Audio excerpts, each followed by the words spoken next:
Right. Aloha, aloha, my kako, everyone. Good morning. I hope that you and your ohana are well. Mahalo for joining us here at Kapolei High School.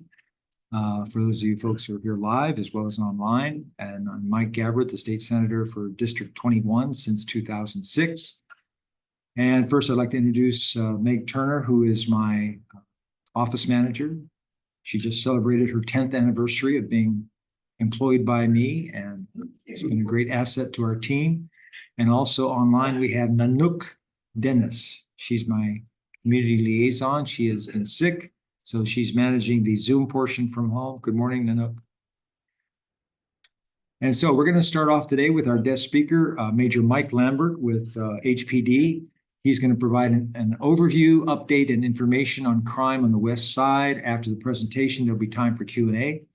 And then I'll give a brief community update and also hopefully more time for Q&A. And I want to be clear, if you don't have time to ask your question or express your concern, to contact my office, just send an email and we'll follow up. So let me give you a brief introduction here, Major Mike. He has 21 years of service with HPD. He's served the community and the department in various assignments, including District 1, 6, and 7 Patrol Central Receiving Division, Community Outreach Unit Training Division, and is currently the commander of the Narcotics Vice Division. He has assignments that have allowed him the opportunity to understand the challenges facing our community. He's provided investigative and training assistance to other federal, state, and city agencies on a variety of topics. And he has a BA in Public Administration with a Justice concentration from UH West Oahu. And he's received numerous department and community awards for his performance throughout his career. He also received the prestigious 40 Under 40 Award in 2018 from the International Associations of Chief of Police for his leadership and innovation. So please. And I might have to update that award because I'm getting quite a ways away from the being under 40. So, but it's my prettiest one. So, aloha, you guys. Thank you for having me here today. For those online and those in the room, I'll try to make sure that I look down at the screen as well as up with you folks throughout this presentation. So, Senator Gabbard, I want to say thank you for allowing me to come out. It's a great opportunity, and we get to actually kind of have this formal yet a little bit more sit-down style. Sometimes in the large forums, you know, people's questions can get lost in the crowd, as well as sometimes there's a loss of connectivity. So, what I want to do is I kind of want to go over a variety of issues that are unique to District 21 as well as the West Side in general. The way that our statistics work is that it's challenging for us to kind of mirror the actual district borders. So what I'm going to do is you guys are going to get statistics from District 8, which is Eva Beach, all the way through Waianae. But then what I'm going to try to do is be more specific on the prevention issues for your specific area. Am I controlling my slides? Okay. So this is District 8, guys, on the map. You guys are somewhere between 3 and 4. So if you guys can kind of see that, that's Kailailoa, Eva, and then of course where we are right now. So that's that little chunk there. So next slide, please. So this is the violent crime stats. I was only able to pull it back from about 2019. Anything further than that, I have to do a different request. But you guys can see that each color corresponds to a year. The biggest concern for you guys in general for District 8 is there has been an increase in, of course, murders, right? You guys follow that in the news, as well as attempted murders. For the other offenses that do create community concern, assaults, robberies, and of course, sexual offenses against individuals, it kind of ebb and flows. Fortunately, we're not seeing a rise in those areas. But what I want to acknowledge is that if you're a victim of that crime, it doesn't matter what my chart shows, right? It's highly offensive, it's highly scary, and it's something that definitely you would want the police department to take seriously. So anytime I share statistics, I just want to make sure that everybody listening at home and here understand that I know that no matter what the numbers say, the goal should always be 0. And then unfortunately, that's just the reality of year to year. Next slide. So property crimes is probably for your geographic area fortunately is more of the concern or what we see the calls for. So burglaries, frauds, theft offenses, and then motor vehicle theft. And as you guys can kind of see, it kind of stays pretty constant. But what we don't want to do as a police department is take credit for things that are happening on its own, right? So for example, the decrease in burglary has to do with people being able to buy Ring doorbells. Camera systems are a little more affordable. The trend, the reason why we're seeing burglaries, and this is just my theory, is that a lot of our criminals, there's no need, right, to do it, to burglarize your home, and they can just steal your packages. So I'll cover that in some of the general theft concerns. So next, so this is what I'm going to cover, you guys: general theft, human trafficking, gun violence. And although you guys don't have a game room issue, I want to highlight that because we want to keep it that way for this area, right? And if you don't know what the issue is, you're not going to put any emphasis on it. I was going to say, we don't have game rooms. Yeah, exactly. And you don't want any, and I'm going to explain to you why you don't want any. Okay, next. So general theft, I'm going to cover burglaries, vehicle break-ins, and mail theft. Next. So some of the prevention things for burglary, right? Security systems, they're costly. However, nowadays you with a little bit of upfront, they don't, right? So if you buy a Ring doorbell, there's no additional cost. Those little things can really deter somebody from wanting to target your location, right? Your home, business, if you're a business owner. So dogs is a great deterrent because they create attraction for noise. And simple things, they're just lighting, right? Having lighting, motion sensor lighting, especially if your concerns are in the evenings. And then having a safe really does help to prevent someone from just wanting to come in and take your stuff. Next. And having a physical safe in your house? Physical safe, yeah. Yeah, that does help, especially for your, your birth certificates, your really, really valuable documents. Having them just in a drawer really makes it easy for them. So a lot of times they just want, for our burglars, they just want to come and go. They want to run into your house and they want to just grab up what they can and run right out. Like they're literally in your home for like 30 seconds to a minute. And that's why it's so difficult for us to catch them in the act. And a lot of time it's through your Ring doorbell, your security system, in which we're able to identify them and go ahead and get them later on. Okay, so for vehicle break-ins, and this is actually a real concern for this area, to include Ho'opili. Remove the valuables. What they do target are people that work construction or appear to work construction. And what they're trying to do is they're looking for tools. So they want, drills, whatever you got, because it's very easy to resell. Right? It's very, Facebook Market or online, whatnot. So those are the things that they're looking for. Again, kind of piggybacking on the burglary prevention, if you guys do have a Ring doorbell or other camera system to park in front of that, the biggest thing we find, especially in Ho'opili next door to you folks, is that they're looking for cars that are unlocked. So they're not doing the good old break your window. They're trying to go with the low resistant, and they just try doors around. So very important to lock your car doors. Next. Mail theft. So this is the big one, guys. This is the reason why burglaries, in my opinion, have gone down, is that nowadays with Amazon, Target, Costco, Sam's Club, everybody delivering to your home, there's really no reason to break into your home. I'll just steal your package. And the reason why they do that is that it's very hard for us to prove that they knew the value of what was in the package. So unfortunately, with the prosecutor's office, we're only able to charge them on general theft fourth, which is a petty misdemeanor. The second they go into your home, even if they only steal a toothpick off the counter, it's a felony. So the motivation for the criminals are to why risk the felony and not even know what's in this home when I can just follow around the UPS truck and just grab a package and roll the dice on what you ordered. So it's one of those things that to prevent that is to track your packages. Again, create a spot for drop off. So it's one of those, again, I know I'm not selling Ring, you can pick any brand, but that type of doorbell where you work it out with your postal delivery guy or gal, and you just say, when you guys deliver, can you put it right here so that it's on my camera? And they'll do it. They're cool with that. Yeah, like they had a thing on TV the other day on the news. UPS truck pulled up, the guy delivered the package, and literally within 1 or 2 seconds, the guy was following behind him. He ran up on the porch, grabbed the package, turned around, ran back to his car and took off. Just like that. The UPS guy just going.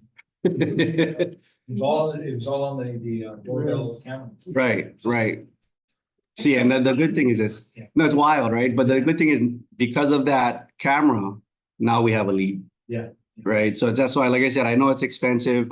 They can range anywhere from $100 to $200. Yeah. But you know, if that is a concern, there are some solutions.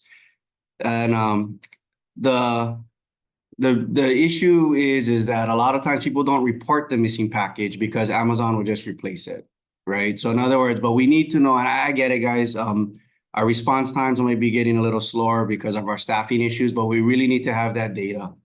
You know, we really need to track that a package was stolen, because what we do know is that criminals will kind of saturate an area for a little while. So if we find out about it a month later at a neighborhood board when you guys are all pissed off, that really doesn't help us, right? What we need to know is that your package didn't arrive and you guys believe that it was stolen, right? So now what can happen is our resources, our officers can start to track that area. If we find out about it later on, it's a little moot, right? Because they probably moved on. Because what they do is they'll steal your packages or they'll do whatever, break into your cars, and then they know that then HPD is going to start to saturate, and then they move on, and we kind of play this game. So it's very important, guys, and no harm, no foul. You guys reported, thought it was stolen because it's so delivered, and then come to find out next day your neighbor just took it in and, you know, you got mixed up. No big deal. We can cancel the report. But what we can't do is track information that we're not aware of. So it's very important that you guys go ahead and report that.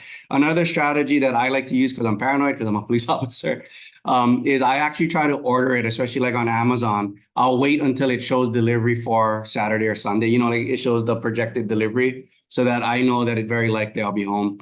What I'll also do is if it's something of high value that I'm ordering, I'll send it to my parents' house because, you know, they're retired and somebody will be there to receive it. So there's all these little things that you can do to prevent. Next. Kids do that. Send them to grandma's house. So for human trafficking, and the reason why I want to cover this, guys, is that it's one of those things that people don't like to talk about because it's uncomfortable. It's highly offensive, but it's something that, especially for residential, there's a lot of people that are unfortunately being victimized in our communities, and people aren't aware of the signs. And unfortunately, they're being forced to do terrible things that people shouldn't have to do. So what is human trafficking? The basics, right?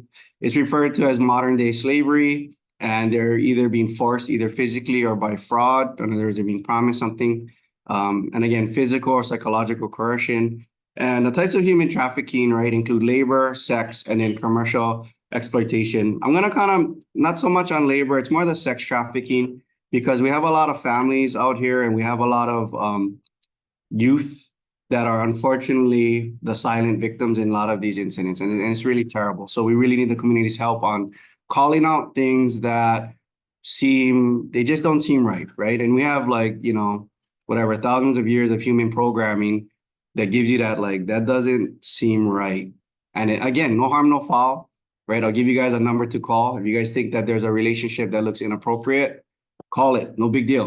We'll look into it. If it's all good, all good. If not, then we'll go ahead and take care of that. Next slide. And I'm going to dive into human trafficking because I really want you guys to be able to kind of maybe call it out, right? If you guys are to see it. So there's three elements in human trafficking for all types, right? There's the act. So they're going to induce, recruit, harbor, transport, provide. In other words, I'm going to take care of you, right? And that's why a lot of times our youth that perhaps don't have a family figure or our particular homeless youth are highly susceptible to any types of trafficking. Labor, unfortunately, particularly sex, right? Means they force, right? Fraud or coercion. So, and I'm gonna dive really into this. And again, for commercials and others for sale, for labor or services. Next. So what is human trafficking, right? What does it look like, the cycle of it? So it starts off with grooming, right? So they're gonna be the guy that is sometimes kind of a smooth talker, right? And they're gonna talk to the girls at the bus stop. They're gonna talk to the girls at the mall. And they're gonna start to try to groom them to be a friend. And then there's the breaking and all this other stuff. So I'll dive into what each one is. Next. So grooming, right? There's no single form force or fraud. In other words, there's many different ways you can groom someone. Majority of human trafficking survivors reported developing a close relationship with their trafficker. So again, it's that smooth character, right? Believe it or not, women as well, right? Predominantly the violators are male, but you do have women that also traffic. Again, you got the old school classic pimp, which I think everyone is kind of that they understand, you know, in the movies where they're very aggressive. And then there's familial trafficking, which again, it's very uncomfortable for me to talk about because it can be very sensitive. But unfortunately in Hawaii, guys, the vast majority of youth being trafficked is by a family member, right? It's terrible. Next. Okay, so the breaking part, they're introduced into the life. And then what happens? So what that means is, what that looks like, guys, is that a trafficker, or let's just say pimp, just to make it easy. The pimp, what they'll do is they'll have one girl that already works for them, right? And what they'll do is they'll go to the mall and have the girl befriend another girl, right? So that's being introduced. So they say, no. We just want to be your friend. We notice you're by yourself. We'll be your friend, right? And what'll happen is that the girl will do lewd acts for money and be like, wow, look at all this fast cash. And then they'll look at the other girl and say, you want to make some money, right? And it's this kind of a thing. And after they do it the first time, then they use shame to control them. Well, if you don't stop, I'll tell everybody that you've been selling yourself. And then they kind of get trapped in this, right? And recovery is difficult, right? So what we don't want to do is, we want to spend a lot of time on prevention because once they've entered in, they're very difficult to take out. So next. Sorry, next. So once they're introduced into it, they're just doing it, right? They're posting online ads or their pimp is, and then people are showing up and taking advantage of these youth. Again, male and female youth being trafficked, right? Predominantly female, but males as well, young males. So, yeah, so more than 3/4 are advertised online on various platforms, and 1 in 4 victims reported they saw 10 buyers a day. Terrible, right? Terrible. And I know it's a very tough thing to talk about on a Saturday morning, but it's something that we need to be aware of so that we can prevent. Next. Sorry, I'm gonna have to look up.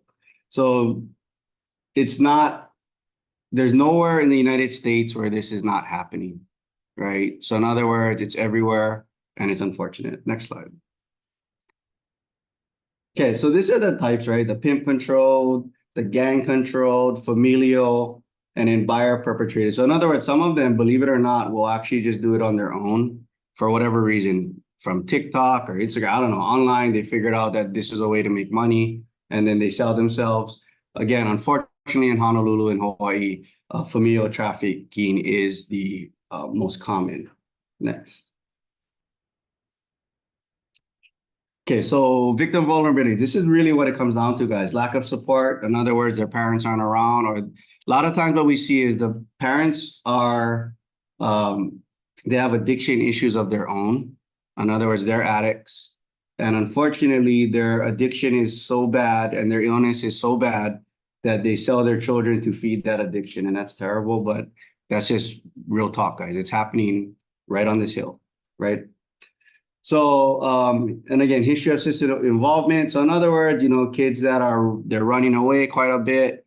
They're not showing up to school. All of those things can be leading to something, right? So for example, if you guys are in a neighborhood and you guys, you know, and everybody talks, right? It's Hawaii, and you guys know that the 14-year-old daughter is constantly running away. It doesn't necessarily mean the parents are trafficking them, but they could be at risk to be running to a trafficker. So they always say when it comes to people, they're either running away from something or they're running towards something, right? So in other words, my point is I don't want you guys blaming parents or accusing parents of trafficking. They may be running to a pimp, not from their parents, although they could be running, right? So again, even to add to even be more terrible, a lot of times those that are trafficked actually have special needs or have other type of disability, and which makes it easy for them to be talked into this type of slavery, right? And one of the things that pimps and those that do traffic others is they focus on people with low self-esteem, low confidence, and low self-worth. So in other words, if you guys are dealing with a family member or youth that really is having some self-esteem issues, guys, you guys got to try to work with them, right? Try to make them feel valued, make them feel heard, because if not, there's a pimp out there that will pretend to provide all of those things, right? Oh, I'll take care of you. Oh, I'll spend time with you. I'll take you to the movies. I'll hang out with you at the beach. Your dad don't got time for that. And then all these terrible things happen. Next. Okay, so these are the things that we want you guys to look out for as a community is that they're inappropriately dressed for their age. Minor with someone out during school hours or late at night. So for example, it's a school day, they're 14, dressed completely inappropriate, and then you see perhaps a male that doesn't look like their dad, right? And even if they were their dad, you're kind of like, what the heck? You let your daughter dress like that, right? At the mall. Or they're out late at night. Again, you guys might see them at Zippy's or wherever else. And you're going to see an inappropriately dressed girl seeming to be by herself. And in the back, you got somebody sitting there just staring at her, watching her. That is probably her handler, right? And she's there to either attract or to meet clients. Okay, so those are the kind of things, if you guys see, call it to our tip line. No big deal, right? Call 911, say, I see an inappropriately dressed girl at night. She's by herself. Can an officer come check on her? And at the very least, officer can document who she is, and then we can start, and then it'll get forwarded to Narcotics Vice Division, and then we'll start to track that individual. Chronic runaway is a big one. Again, the huge population of our youth, of our trafficking youth are homeless. And again, abrupt change in attire, behavior, or relationship. So those are for family members. So if you got that, good child that all of a sudden is coming off the rails, dressing inappropriately, they start talking back. Not to say they're being trafficked, but I can tell you guys right now that they are at risk of it, right? Whatever's going on with them as a teenager, you guys got to try to be involved because there's a possibility there that they either are or they may be. And again, the inappropriate age relationships is the number one thing, right? They're 14 and their boyfriend is 34, right? For one, that's a crime in and of itself. But, a regular functioning 34-year-old male probably doesn't want to hang out with a 14-year-old girl, right? When you talk about human trafficking, and who are the Johns normally? Are they local? Out of Name it all. Unfortunately, it's mixed between military and local. So we just did I don't know if you guys caught it in the news, there was a little blur, but we just did one. We call it Internet Crimes Against Children, where we intercept individuals that were trying to buy young children for sex. And it was 5 military, 5 local. So literally right down the middle. And again, if you guys, this is an important number. If you guys have any hunches or whatnot, we like you guys to vet it through this Missing Child Center of Hawaii, and then it'll come to us. What happens is once they're hooked up into that network, they get connected into a national network. So if the girls are moved off island, then they are tracked. Unfortunately, our system, we can do the reverse if you report it to HPD, but this is the preferred portal because then they go into the national database. Okay, so that's kind of a really heavy subject. I appreciate you guys sticking with me on that one. So next. Yeah. Sorry. Make a comment. I worked with homeless for 3 or 4 years, Mhm. just in this area and down to Waianae. And I was at the city hall just over here, and I turned a corner and there was a girl about 14. I think she was clearly homeless. And she had all the stuff on her back and just had all the marks of being homeless. And she was walking around, and I wanted to treat it like homeless, but actually now that you mentioned this, I should have done it differently.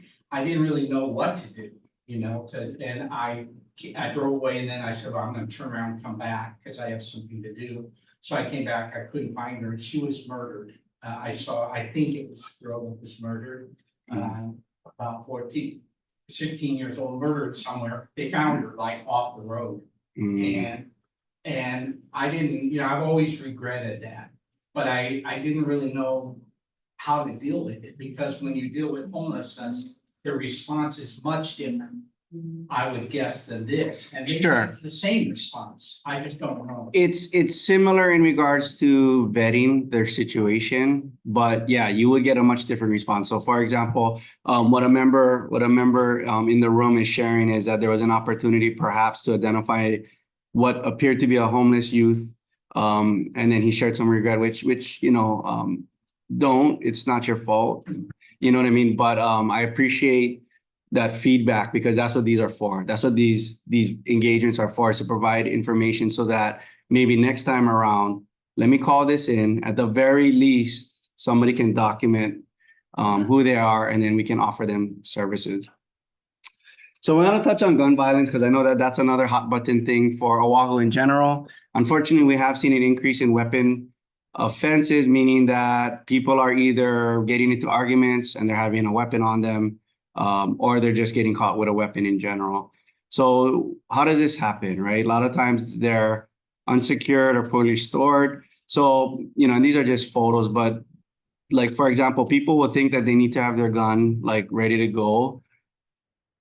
Yeah, I mean, I get it, but it's more likely that it's going to end up in the wrong hands, right? You're going to either...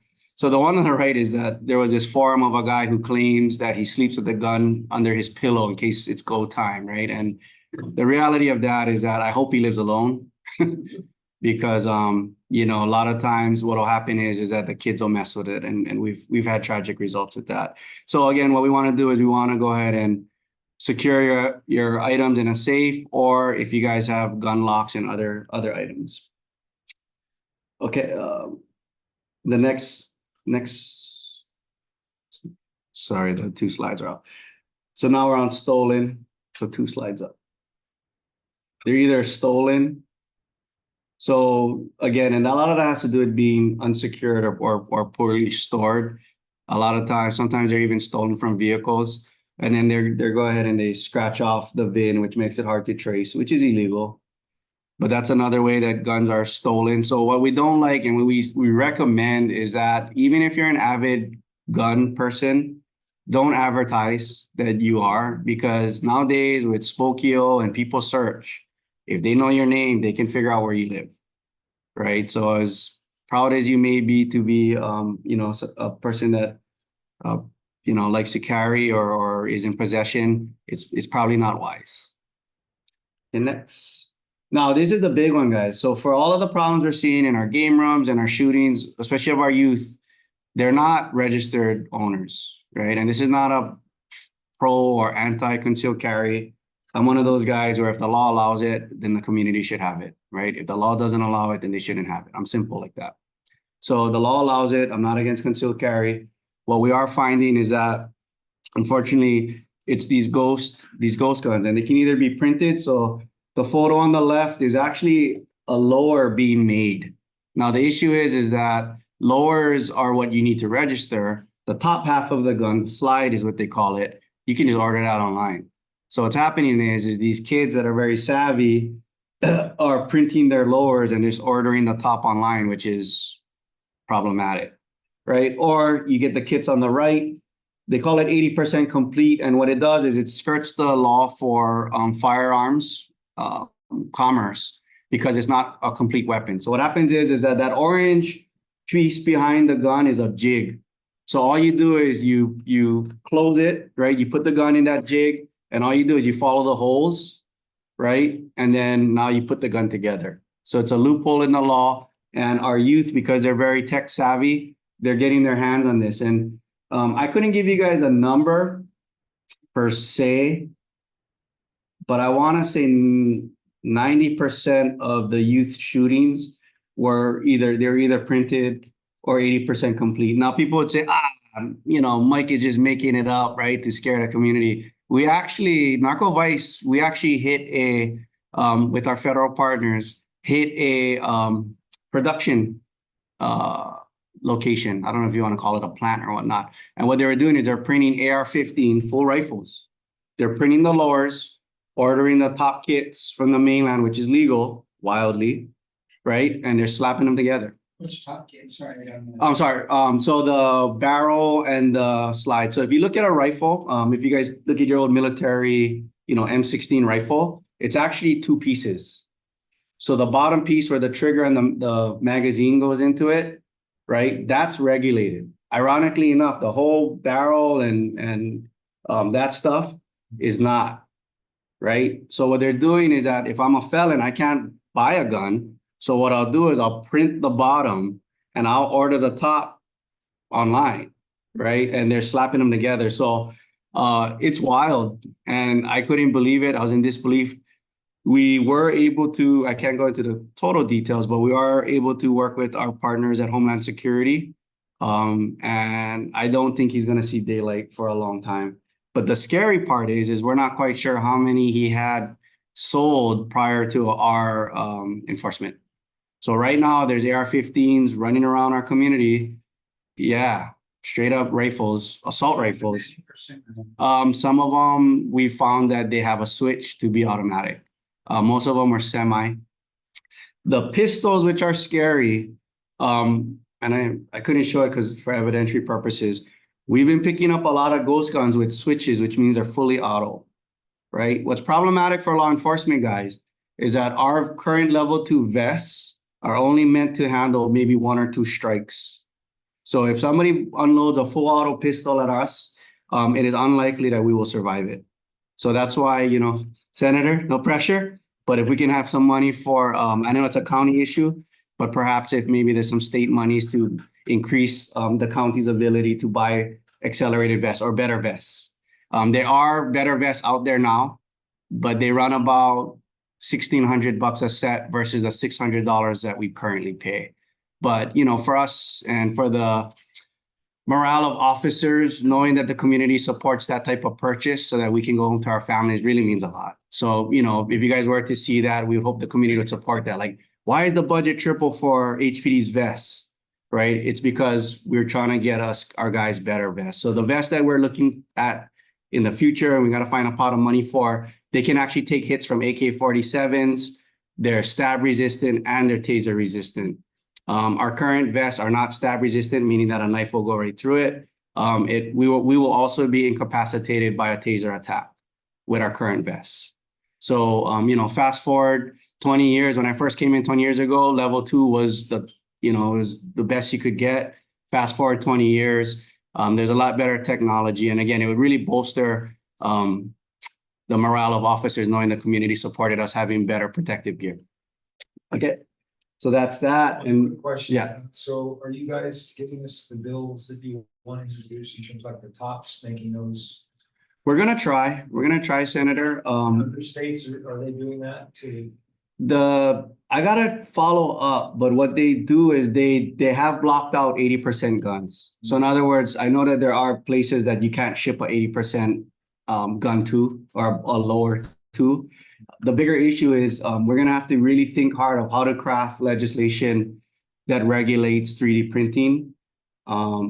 Or like, for example, in my opinion, in its current state is not a gun, but what is your intent, right? So I would like to have a law that if you're even printing it, non-drilled, that should be some type of crime. Like at the very least, that should be a misdemeanor. Because what is your purpose? There's no purpose for that, right? So it should be a misdemeanor in its current state. If we catch you with one that is drilled out, but not complete, that should be a felony. Because all it takes is for somebody to smash it together and you got a fully operating gun. The issue right now is that we don't have any laws that regulate it in parts. So the gun has to be fully put together for us to take action. And this is how simple it is, Senator, is that you can just take the top off of it and keep it separate and we have no crime, right? Right, and that's crazy, right? I know, but and it's no one's fault. It's just technology is moving quicker than our laws, right? It should be, I don't care in any form, because again, what is the purpose, right? What is the purpose of these two pieces? It's so you can slap it together and harm someone, right? Yeah, when I was down in Waianae, I probably about 80% of the people that were either killed or they killed someone, I knew, because I was working in that community. And even the night before, when they had the 3 people that were killed at the boat harbor, I was there. And I knew those people. And one thing that always shocked me or scared me was I saw the people, I didn't see any weapons, you know, they were in their car Mhm. or whatever. But one thing that would be very helpful would be to let the public know how they're getting these weapons, because that was a question I had in my mind, you know? Now you kind of explained it, and it would be very helpful to know that if they're when you arrest these people, if they printed the weapons, or if, you know. What they were. Just a complete weapon. Yeah, we try to be transparent on that, but a lot of times if we're trying to charge the crime, we have to be very careful, but that doesn't stop us from sharing after prosecution. Yeah. So that's something that we could work on, is that, Statistics would be right. helpful, because people would then know what to look for and, you know, a little bit more information. right? So some of the more, the opportunities I've had like this further into Waianae, because that's where the actual violence is happening. Not to say that it's not children from here going into Waianae, because that has happened as well. But I tell parents, the police, we can't go into your child's room and check it. You can, right? So you guys, you know, hey, you want to live on my house? I'm going to check your stuff every once in a while. That alone could prevent your child from either being locked up for life, or because guess what's going to happen once their peers know that they carry? They're going to carry too. And then they're going to shoot them because they know, you know, Mike isn't going to fight fair, because I know he carries around that ghost gun he got. So guess what? When I really don't like Mike, guess what they're going to bring? A gun. And that's what we've seen out in the boat harbor, is that, you know, all it takes is for one faction to carry guns, which is what's happening now, and the other factions will start to acquire as well, right? So we got to figure out a way to get back. One of the things I was trying to hope for, and I was trying to push, it died very early in session, was for mandatory jail for possession of firearm, right? Because now you got concealed carry. So there's a legal way. If you want to carry concealed, there's a legal way to do that. So the argument of I carry concealed because the police doesn't protect me, so I did it. Okay, maybe you had an argument then, right? Because there was no legal way to do it, but now there is a legal way. So I think because of that, we should be looking at mandatory 1 year to send a message to these kids that if you get caught with it, it's mandatory 1 year. Because what they're skating under is the fact that they're going to get 5 years probation because first offense. And what I told at some other town halls is that, yes, it's terrible if it's your child, but unfortunately, there's going to be some kids that got to go to jail to save the rest of the kids, right? Because 2 or 3 of their peers go to jail for mere possession. I don't know. I'm trying to put myself back 30 years ago. I'd be like, I don't want to carry that. Just having it is 1 year. But what happened is that they're having these adults that are actually overseeing these young kids, and they're telling them, you carry it because you're a juvie. So if you get caught with it, they're not going to do nothing to you. So the hindrance to this is that judicial doesn't like generally to be taking away the authority to decide what the sentence should be. They like to have that autonomy. The issue is that if they're not willing to be hard on place to keep, which is the offense, then we're never going to send the right message to the kids. And it's tough. And I would hate it for my child to be the one that's made an example of. But unfortunately, that's what it's going to take to turn this around. We have to make it like so terrible to have one, because the repercussions is 1 year in jail, that they don't carry it anymore, right? And it really should be. It really should be very serious, because, you know, I'm a parent. My kid is a teen. I go to the mall with my younger ones. I shouldn't have to worry about kids shooting it out in the back, right? I should know that if they get caught with that gun, they're going to do at least a year minimum sentence. And I really think that that's a good start to discouraging them even carrying. Because right now it's almost like there's no penalty. It's like probation, right? And as a juvie, they can probation. They turn 18. That technically does not, well, up to 23. But, you know, there's a window where those sins are forgiven, right? So what we want to do is send a very clear message. We'll do a big campaign on it. You get caught. So as your parent, as parents in the room, if you think your kids are goofing around with this stuff, it behooves you to go through their things, because if we catch them with it, it's 1 year in jail, right? I understand that, and they can still carry, but now this new legislation that allows weird weapons to be open carried. How are you guys? Yeah. I think what happened with that one is there was good intent, but there was a little bit misinterpretation of the final language. So we haven't seen any increase with that. The one thing that we want to tell the community is that it's the manner in which they're handling it can still make it a crime. So yes, unfortunately, you can't walk around with a samurai sword, right? It is what it is. But if they start doing like this at the mall, and all it takes is for one person to be affronted, now it's a crime, right? So the law wasn't meant for people to freak everybody out. It's just, I think it was made, people that like to carry around like hunting knives, and this is fine, right? For me, that doesn't bother me as long as they look like an upstanding member of community. But if they start walking around like Rambo around the mall, that is not what the law allows, right? So it's on your person for everyone to see. In other words, probably don't argue with the guy with the big knife, right? Just go out about your way. But I'm pretty sure that that will probably be revisited next session to clean that one up. I think and no fault of anyone. I think that the way that they wrote it and what the AGs interpreted is not what everyone is reading. Like in other words, the way that they interpret is not what everybody else is interpreting. Yeah. For a while, I had to use a cane, and when I was looking into it, they've got these swords concealed inside. Yeah. Canes, is that included? So that would be tricky, right? Because technically you are, or not you, but someone with that is appearing to carry a cane, which would mean that you're concealing what it really is. Correct. So I would say it would be a no. But because this law is open to a lot of interpretation, can't give you a definitive on that, but I would consider concealed as a patrol officer because I didn't know what it was. I think the whole point of the law is if I can tell what it is, it's fine as long as you're not swinging it around or whatever.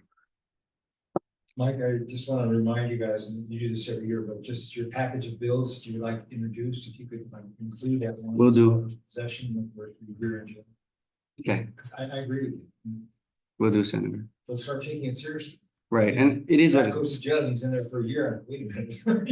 Lesson learned, I hope. Do I really want to do this? Right. Yeah. So you see the logic, right? Yeah. Okay, and we're rounding out. So let me see here next. So now you guys, again, for your geographic area, you don't have game rooms. But guess what's in a game room, guys? Drug trafficking, which I didn't cover. That one is kind of a no-brainer. But you have human trafficking in these locations. You have gun violence at these locations, as you guys saw up in Wahiawa, right?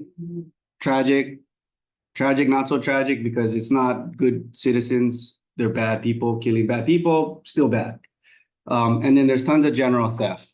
So what we want you guys to know for this one is that they are moving into residential, right? Before it was commercial space, Kailailoa or Salt, what is that? Shucks, not Salt Lake. Sand Island, like those type of off-grid. Now they're right in your face in your residential. IAEA, terrible. We were able to root out 3. It took a while. That community was living in like hell, right? You're having people coming and going with drug addiction. They were getting, because these rooms have security at them. So they're kind of like the neighbors, especially, were living in fear because they would be bullied to not call police. So what it looks like, see these big machines in here? Do I have another slide or was that my last slide? No, 2 more. Okay, yeah, so let's flip to the next one. Yeah, so now they're in residential. So the things we want you guys to look out for is boarded or blacked out windows. So in other words, you get somebody who moves in and they're boarding up the windows, right? Or they're blacking out the windows, like they're spraying it black. Call. Because that is not normal. What is likely happening, guys, is that a game room is preparing to set up in your neighborhood. You're going to start to see elaborate camera systems. Now, I talked about Ring and whatnot. I'm talking elaborate, meaning that they're going to have 4 cameras over the doorway going in every direction. The reason why is they're looking out for HPD and they're looking out for rival gangs. Okay, so if you guys start to see this type of area, this is out in Waianae. And then what you're going to start to see once that first setup happens, you're going to start to see in the first picture, those big machines being wheeled in, right? So if you guys don't see furniture and a family, you guys see big dudes carrying big things that don't look familiar to you. They start to board up the windows and cameras. I'll give you guys a number. 723-3933, which we'll give to Senator and he can post it later. It's our narco tip line. And we'll go ahead and get it out. And then it's gonna have like a buzz-in door. That's the most common. And if I was to see all of these factors, I would bet game room, right? So it's one of those things where you don't have a problem. Well, we saw it in Waianae. So 10 years ago, I was a detective in the gambling unit, and there were about 3 or 4 game rooms out there. And then we would hit them, and the community would actually be upset with us, right? They would say, you know, we cannot afford to go Vegas. This is all we got. You know, why you guys don't get real crime, right? So 10 years ago, I said, okay, fine then. And I left, right? And I focused in Pearl City. I focused in Kalihi, where they were begging for us to get rid of it. Fast forward 10 years, I come back March of 2023, Waianae has 22 game rooms, right? Communities in an uproar, right? Now, and of course there were shootings and everything. But fortunately, I came back. There was a different tune to our constituents out in Waianae. They said, we're gonna support you, Major Lambert. We're gonna work with you. Fast forward, they only have about 10 now. We were able to take out about half of the game rooms in Waianae. We have huge amount of community support to do it. But yet it's still a struggle out there. So what I don't want is repeating history in this community where you guys are like, we're worried about these other things. Why are they doing game rooms? It's because all of the stuff I talked about, the theft, the human trafficking, the gun violence, all comes in this little package right on your guys' doorstep.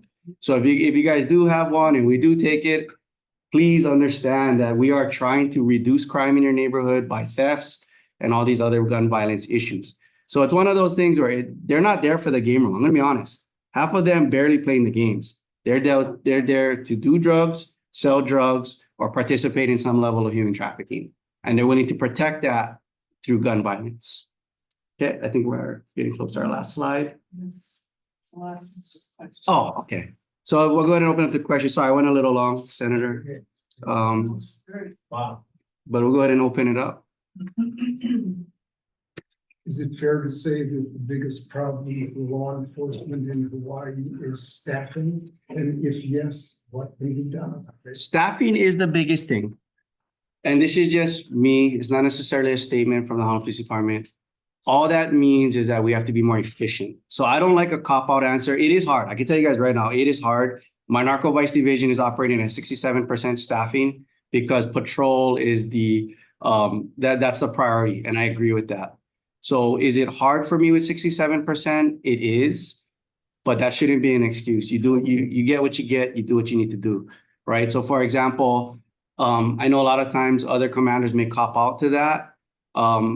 It is hard, but it shouldn't stop our ability to protect you guys. That's a our problem. That's a us problem. What we can do is, I do believe it's an image issue, which we shoot ourselves in the foot. We have officers doing things they shouldn't be doing. And I'm sure as soon as I'm saying that today, there'll probably be something embarrassing that comes out. Every year, there's about 30 officers that are disciplined, right? So even if you want to be negative or facetious and say there's 5 times as many bad officers, okay, so there's 150, right? Bad officers, okay. That means 1,600 of us are good, right? So what we need is a community to support that. Yes, there's bad apples, but that's not true of all of them, right? Because I think we have an image issue. So for example, if you go home to your families and hopefully this is a positive experience, it is very likely that somebody in your family may consider law enforcement, right? Like, well, I remember Uncle Wen or Auntie Wen or Grandma Wen, Grandpa Wen, and they talk so highly about the police department. Maybe I'll join. But now if we all go home and, oh, the cops is all crooked and you know, I heard they burning out, you know, that, you know, your grandson or son eating dinner, like maybe that's not a good idea to join that. So it's just trying to highlight the things we are doing right. If the community can highlight that it is still a profession the community needs, that is a profession that as a parent, we'd be very proud of you to undertake. I think that that's a good start because then people will start to apply. I assume that you're recruiting heavily among people leaving the military in Hawaii. We are. We've put a little more emphasis on that. In fact, today, right here, out here, there's going to be a recruitment event that's going to happen all day. We love our prior military. They tend to come in good shape and then they understand how to follow rules. I got to admit, I'm not one of those. And when they're like yelling at me in the academy, I was just like, geez, Like, what is this guy's deal? You know, like I'll do it, man. Relax, right? And then fast forward, 18 years, I ended up becoming the training major, and I was like, oh, I love the retired military guys, or even if they just did 4 years, they're just so easy to train. So we do put a little more emphasis on that. The issue is that when they come here and maybe it's their last post or whatnot, we do try to steal them, but the cost of living is so high. So if they came from like wherever where cost of living is cheap, we are paid well, and we don't want to complain compared to other jobs, but for the amount of stress we take on to struggle, it's not very attractive. Like we've had people that left to go be AC repair and they only make $3 less an hour. And they're like, for $3 less an hour, I'll go fix ACs, because, they come through the academy and they're like, yeah, like, why am I going to do all of that for, $3 more an hour? That's wild. And again, it's not to advocate for pay. It's just cost of living for everyone. So I don't want to be insensitive. But for what you do for your cost of living, that's a problem, especially for those that come in from the mainland. It's not attractive. They'd rather get trained here, stay a few years, transfer to wherever, Washington, whatnot, because the pay is the same, but the cost of living is much lower. So real quick, I went to a conference in Arizona one year, and same pay, but they live in a house with a three-port garage. He was bragging about how he got a boat. At the time, I was living in a townhouse, and having to work extra shifts to make sure the lights stayed on. You know what I mean? So, fortunately for me, I'm rooted here. So you guys are lucky. I'm not going anywhere. But if I didn't have the family and everybody else, I may have considered somewhere else. Let me get one online. Am I able to control it, or so Kieran? Yes. Hi, Major Lambert. I thank you. I'm sorry I can't be there in person this morning, but I do have a question regarding the human trafficking, the Sure. sex trafficking in specific. Do you ever work with the shopping centers and when they have their tenant meetings to inform them, like the stores, of what they can see and what they notice? We do try to work with them. Not everyone is open to it, but we do try to provide education, particularly to the security, but Right. not necessarily. But if you guys are aware or have connections to any locations that would be interested in that training, you can reach out to my office and we'll go ahead and provide them with some type of indicator training, because you're right, those are huge opportunities to identify people that are being trafficked. Yeah, I've got good relationships with, well, the two main shopping centers for sure, Kamakanali'i and Kapolei Commons, but even some of the others. But I think that might be a really good resource. Would you be willing to help coordinate at least a discussion? Yeah, I don't have the capacity to host something like that. No, but I could just connecting us like with points of contact. Totally connect you. I think after this, would you be able to connect? So email Senator Gabbard. Maybe if you could reach out to them, see if there's an appetite for a discussion. And then what we'll do from there is then I'll take care of the rest. I just need points of contact, and we'll see if there's an appetite for discussion. Yeah, I think I mean, from what you're saying, even noticing those young women, in the shopping malls, the shopping centers. It would be extremely helpful for us. I think people would respond to that. And the other question I have, just out of curiosity, what is the connection with the sex trafficking, human trafficking to domestic violence instances? Is it hand in hand, money? It does exist quite a bit overlapping, because when you have that type of violence and control, unfortunately, sex trafficking can be incorporated, but I don't want to say it's in the it's 100% overlapping. But a lot of times sex trafficking victims are victims of domestic violence. And so that is a factor. Yeah. Right. So that is a factor. Yeah, I was just curious. But yeah, I'm happy to help you from the Chamber of Commerce, Kapolei side. Oh, okay. No, that'd be great. With the shopping centers. Yeah. That'd be great. No, I appreciate you spending time and then being willing to provide us that opportunity. Yeah. Let's take Joe and then we'll jump back into the room. And I'll talk with you more after, Karen, or offline. Thank you. Yeah, offline. Thank you. Joe, go ahead. Yeah, thank you. A quick comment and a question. One, we really appreciate, I handle a neighborhood watch in the area where I live in Seascape and Makakilo Heights. Okay, thank you. I just want to compliment you on Officer Vern Kleinschmidt, who does the lion's share of the work in supporting us. We really appreciate that. The question I have is there had been some talk, at least that I've heard in the past, up in the Waianae area. I'm amazed at the amount of geography that District 8 has to cover. And I know apparently it's a question of staffing probably, but there had been some talk about creation of a District 9 for Waianae in that area. And could you just, is there any current discussion on that? Thank you. So I know that definitely the department is interested, and just to throw you guys out a number for that to be a reality. And again, this is not an assessment from the chief of, this is just me being in for 21 years. My personal statement is that we would have to reduce our vacancies by about 150 officers for District 9 to be a reality. That's just my assessment. Thank you for that question, Joe. Okay, any last, I guess we got room for one more. Who didn't get a chance yet? Yeah, go ahead. I just want you to, if you would comment on this gun violence thing besides the sex trafficking. It seems that like some of these kids, they go to parties and all of a sudden they're shooting at each other. Or they're just random shooting going on. It's to the point that you don't want to confront somebody or you don't want to be around them because of the fact that you have any comment on what's that is causing that? It could. So the question is that are the parties or those type of interactions leading to the youth gun violence? I would say absolutely, but not necessarily directly. Because anytime you have an engagement of a bunch of youth and you got, we were all young boys at one point, the testosterone surging, there is an opportunity for violence to happen. But not necessarily can we say that it directly correlates. But a lot of times there is friction at parties. I wouldn't recommend as a community member to try to address it as we saw it in Eva Beach. Even just simple fireworks frustration led to a poor incident. And I hope he recovers. But what it has to do is community frustration. So let us deal with it. That's what we get paid to do. So just call and we'll deal with it. And we got room for one more.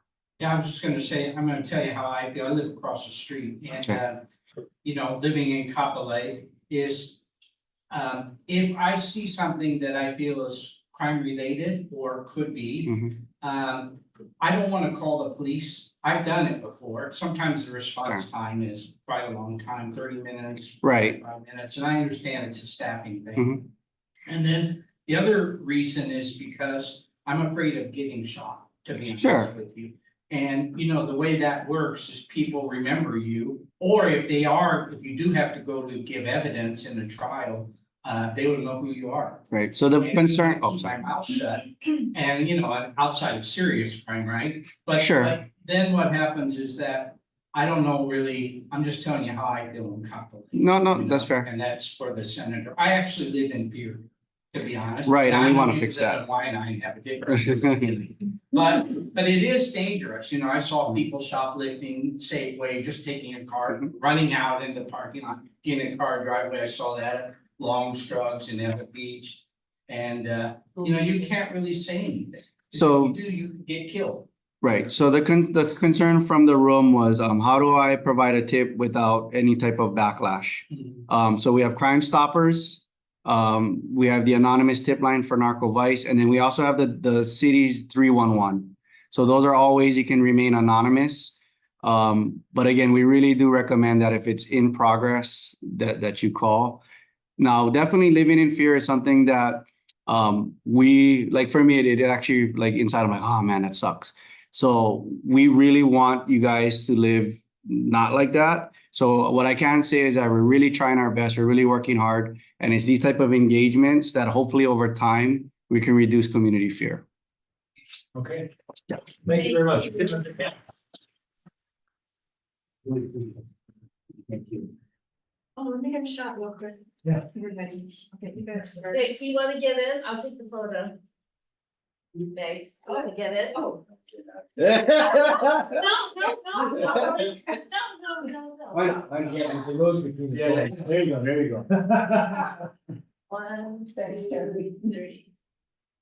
Nice. So Senator has my contact info. If any other questions bubble up, email him, he'll get in contact with me and I'll go ahead and try to answer it the best we can. So appreciate it. No, no problem. Thank you again. Thank you again. Enjoy your guys' weekend. Wow. You too. Well, folks, sorry, no community updates. I've got any burning questions that, yeah, that was amazing. That was amazing. If they know of these game rooms, what's the problem with shutting them down? You said there was 20, now it's down to 10. They move, Yeah. they Yeah. move all the time. And like you said, You close there, one, at the beginning, there was, oh no, there's no problem here. Yeah, but Right. the community's now saying there's a problem. Exactly. So then they got to start, yeah. reporting. Takes time and yeah. But thank you folks for tuning in online. We're going to take off now. Aloha. Have a great weekend. And thank you all, folks. Mahalo.